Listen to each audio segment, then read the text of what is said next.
Halo balik lagi sama gua. Kata Moji, gimana kabar kalian semua di malam yang syahdu ini? Gua harap kalian sehat-sehat aja ya, karena malam ini gue pengen bawa kalian nostalgia lagi ke tahun-tahun 2000-an, tahun 2024, tahun 2000 sampai dengan tahun 2024 ya.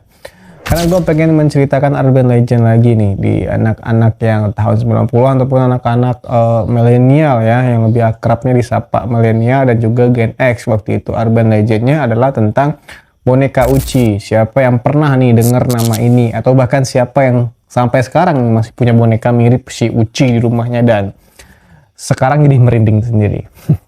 Dulu ya pas gue denger cerita ini pas SD, rasanya gue pengen punya boneka, tapi ya gue cowok ya gak mungkin lah ya kan. Bukan untuk apa-apa, tapi penasaran aja gue gitu, menurut gue beneran ada apa enggak gitu. Nah malam ini kita akan coba bedah nih tuntas dari mana asal-usulnya, kenapa bisa nyebar ke seluruh Indonesia, sampai versi-versi paling bikin ketak-ketir yang beredar di kalangan kita dulu. Mungkin ada yang bersinggungan, mungkin juga ada yang nggak bersinggungan dengan cerita ini ya. Untuk yang nggak tahu ceritanya ya makanya gue ceritain. Gini ya, cerita boneka Uci ini tuh kayak udah jadi trademark horornya anak 90-an gue pikir. Sebelum era internet yang masif, sebelum ada creepypasta instan dari luar negeri, kita punya Uci. Ini bukti bahwa imajinasi dan cerita dari mulut ke mulut itu jauh lebih kuat. Gue udah ngumpulin nih berbagai informasi dan versi yang beredar di luar untuk pembahasan ini, biar kalian dapat gambaran yang paling lengkap dan bikin merinding maksimal. Siap nggak? Kalau udah siap, pegang erat-erat, semakin dalam, semakin gelap.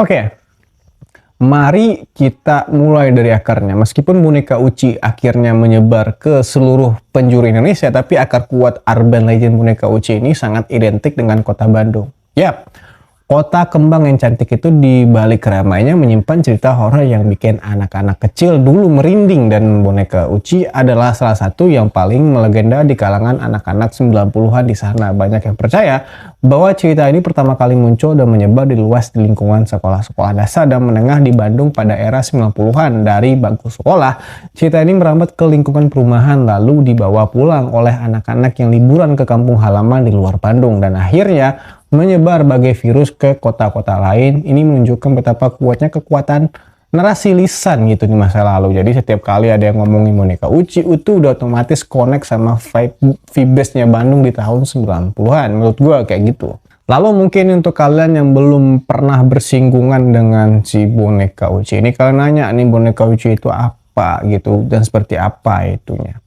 Mayoritas cerita menggambarkan Uci sebagai boneka perempuan klasik, biasanya berukuran sedang, seringkali mengenakan gaun cantik ala putri atau baju pesta yang banyak kelendanya sih, dengan rambut panjang terurai. Warnanya macam-macam, ada yang rambutnya hitam lurus, coklat bergelombang, bahkan ada yang bilang rambutnya pirang gitu atau merah terang. Dari luarnya Uci terlihat polos dan menggemaskan, persis boneka-boneka yang mungkin kalian dulu impikan dulu, yang sering dipajang di etalase toko mainan atau di pasar.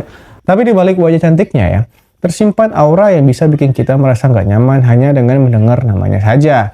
Kenapa namanya Uci gitu, jadi penasaran juga gue dulunya ya. Ini sampai sekarang jadi misteri. Ada yang bilang itu adalah nama panggilan dari pemilik aslinya. Ada juga yang mengkaitkannya dengan kesamaan nama dengan salah satu karakter dalam cerita rakyat yang paling populer. Yang jelas nama Uci ini udah jadi semacam kata kunci untuk sensasi horor di masa itu. Inti dari semua cerita tentang boneka Uci ini, terlepas dari berbagai versinya ya, adalah yang pertama itu boneka itu bisa hidup katanya. Iya sumpah. Boneka yang tadinya cuma benda mati nih, pajangan di sudut kamar, tiba-tiba bisa bergerak sendiri katanya, mengeluarkan suara, bahkan bisa ngejar kita. Kebayang nggak tuh? Dulu hal ini jadi ketakutan paling dasar buat anak-anak seusia gue ataupun kalian dulu kayaknya. Yang bayangan hantu yang paling umum ya kayak pocong, kuntilanak, yang dulu ini kan boneka loh, benda yang kita peluk, kita ajak tidur, kita ajak main. Gimana ceritanya boneka kesayangan bisa tiba-tiba punya nyawa dan jadi teror gitu kan. Ceritanya seringkali dimulai dengan kejadian-kejadian kecil yang nggak biasa. Misalnya, boneka Uci yang tadinya duduk manis di sofa tiba-tiba posisinya sedikit berubah atau bahkan sudah pindah ke tempat lain gitu. Atau dengar suara tawa kecil sayup-sayup atau bisikan nama kita dari arah boneka. Kalau udah gini ya jantung langsung dak-dikduk sih menurut gua. Keringat dingin mulai bercucuran biasanya. Padahal nggak ngapa-ngapain ya. Ini horror level awal yang bisa bikin kita nggak bisa tidur nyenyak sih berhari-hari.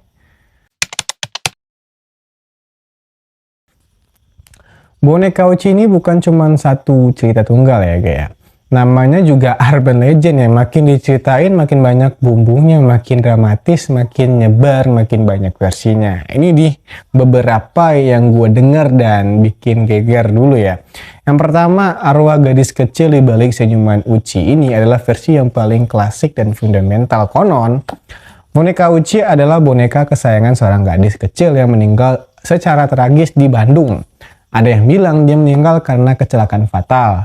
Mungkin tertabrak kendaraan saat nyebrang jalan atau terjatuh dari tempat tinggi, bahkan ada versi yang menyebutkan kecelakaan di rumahnya sendiri. Versi lain bilang dia meninggal karena sakit parah yang tidak terdiagnosis atau tidak terobati atau yang paling gelap lah, mengakhiri hidupnya sendiri karena perundungan atau masalah keluarga.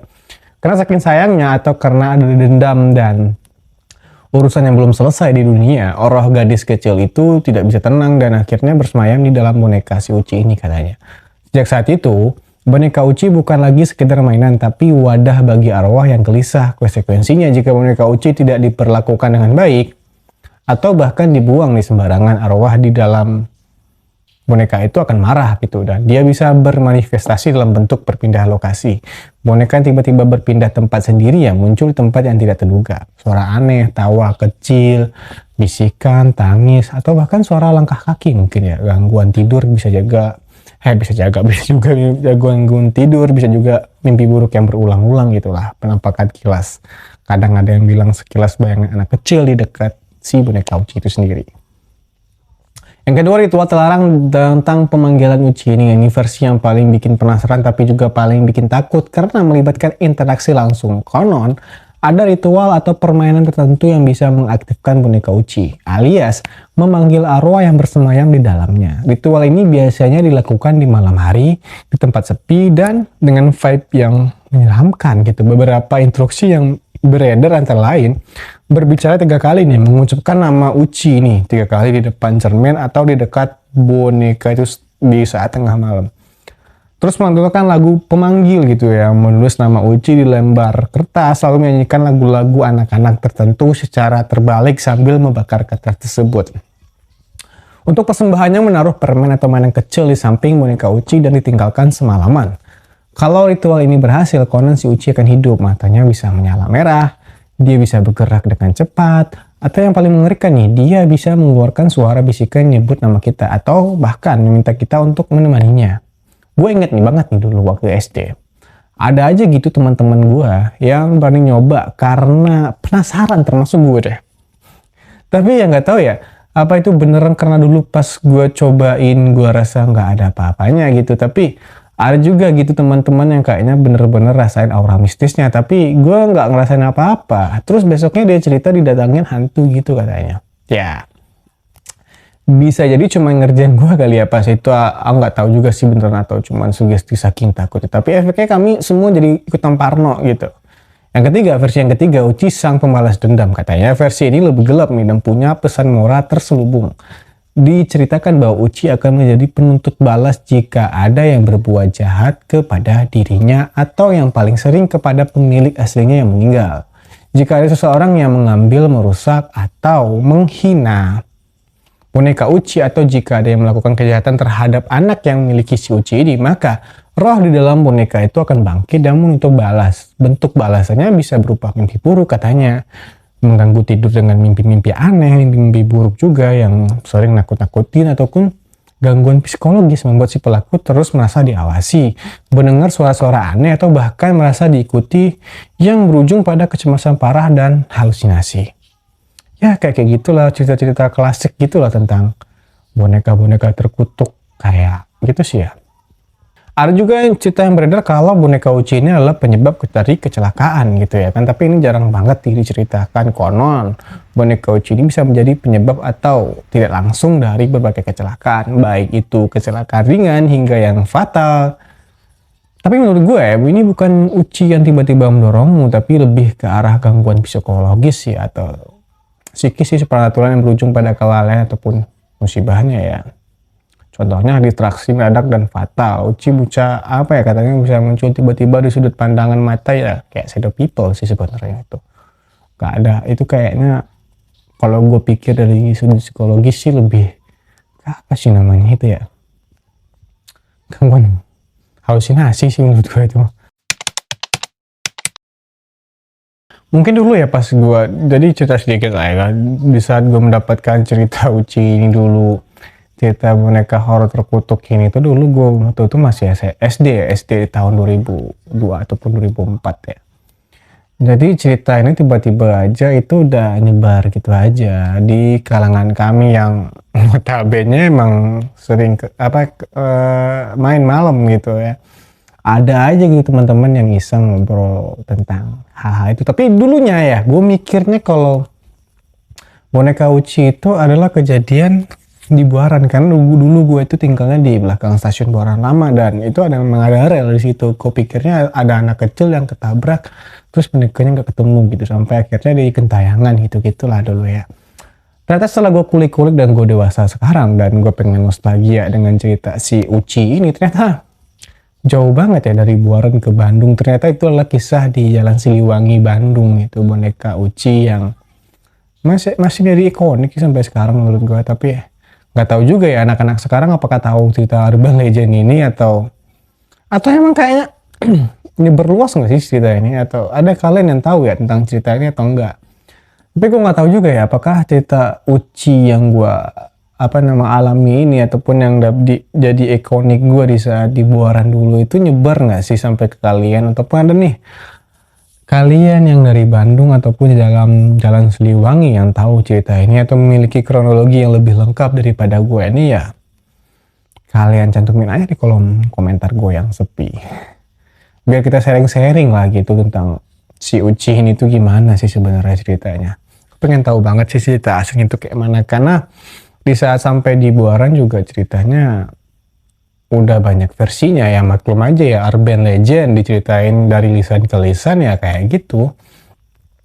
Kadang ada yang tambah, kadang ada yang dikurang, kadang ada yang didramastisin, kadang juga ada hal yang rincian-rincian yang hilang karena penyampaian secara lisan ke lisan gitu.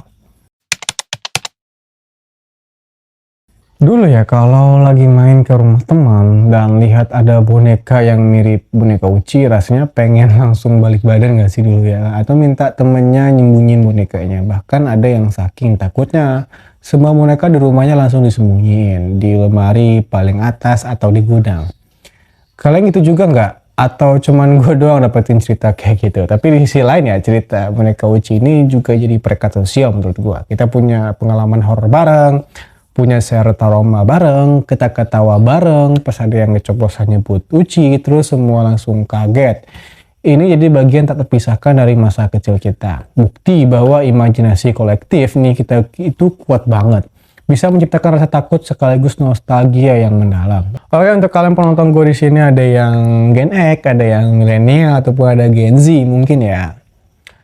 Gue pengen nanya nih, ataupun gue pengen ngajak kalian berpikir ya, kenapa sampai saat sekarang ini boneka Uci ini masih relevan gitu buat kita bahas? Karena masih dia tuh masih banyak dibahas di forum online, offline, ataupun di komunitas-komunitas horor lainnya. Tapi menurut gue nih cerita Uci ini adalah murni nostalgia banget. Kita ingat momen-momen ngerubunin teman yang lagi ceritain Uci. Ini bukti bahwa masa kecil kita itu punya horornya sendiri yang unik dan gak kalah serem sama kayak film-film horor ini untuk Gen X dan Gen milenial seusia gue.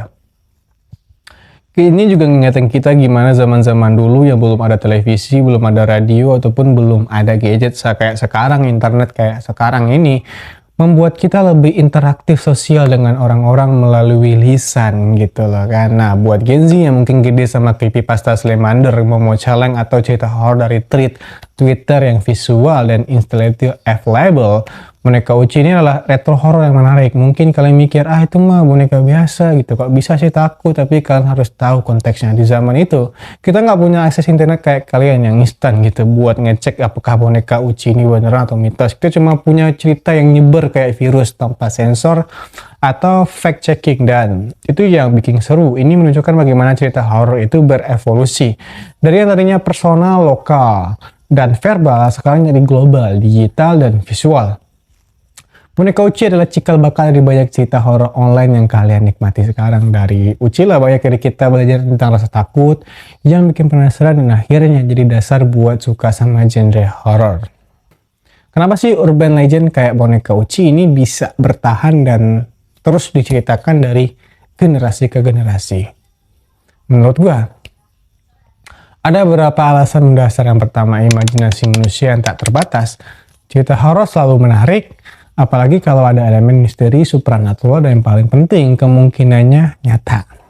Otak kita tuh suka nih yang main tebak-tebakan, teka-teki, dan urban legend itu adalah teka-teki terbesar. Kita bertanya-tanya nih, ini beneran atau enggak ya gitu. Rasa penasaran itulah yang bikin cerita ini terus dicari, dibahas, dan disebarkan. Kebutuhan untuk berbagai pengalaman dan emosi. Menurut gua, manusia itu makhluk sosial. Kita suka berbagi, termasuk berbagi rasa takut, penasaran, dan kengerian. Ada sensasi yang unik ketika kita tahu bahwa kita nggak sendirian yang merasa takut atau penasaran terhadap satu hal. Ini jadi ikatan sosial, jadi bahan obrolan yang seru, dan bikin kita merasa terhubung, membentuk komunitas kecil yang memiliki share eksperimen. Meskipun kedengarannya cuma horor, tapi banyak urban legend yang sebenarnya punya pesan moral atau peringatan yang kuat. Dan itulah sedikit pembahasan nostalgia gue di masa-masa masa-masa gue SD dulu. Dan jika kalian punya pengalaman-pengalaman ataupun nostalgia yang pengen kalian share juga dengan gue, mungkin aja gue juga bersinggungan dengan masa itu ya, kalian klik aja di kolom komentar, nanti gue balasin satu-satu. Pasti setiap kalian ngomen di channel gue pasti gue balas, sumpah. Gak ada yang gak gue balas, percaya sama gue. Karena channel ini terlalu dikit, terlalu sepi, bahkan gue gabut, gak ada kerjaan apa-apa, gue bisa balasin komen kalian sebanyak apapun. Dan sampai di sini aja pertemuan kita pada Kamis malam ini, kosong, gak ada arti apa-apa, dan gue kata Muji. Mohon undur diri, see you di next video. Bye-bye.